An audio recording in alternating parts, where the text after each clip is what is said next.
নফল নামাজ মসজিদে পড়া উত্তম নাকি বাড়িতে পড়া উত্তম? দর্শক শ্রোতা, সালাত ফরজ ইবাদত, ইসলামের অন্যতম রোকন।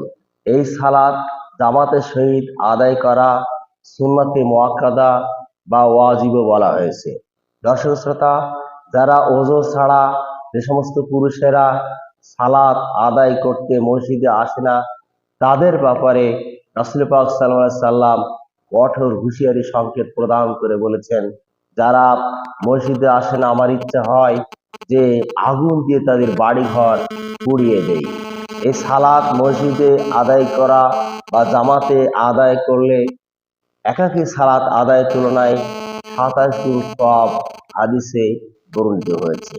দর্শক শ্রোতা, এই সালাত জামাতের সহিত আদায় করা তা ফরজ সালাতের ব্যাপারে বলা হয়েছে, কিন্তু নফল সালাত যদি বাড়িতে পরিবেশ ভালো থাকে তাহলে মসজিদের তুলনায় বাড়িতে পড়াই উত্তম।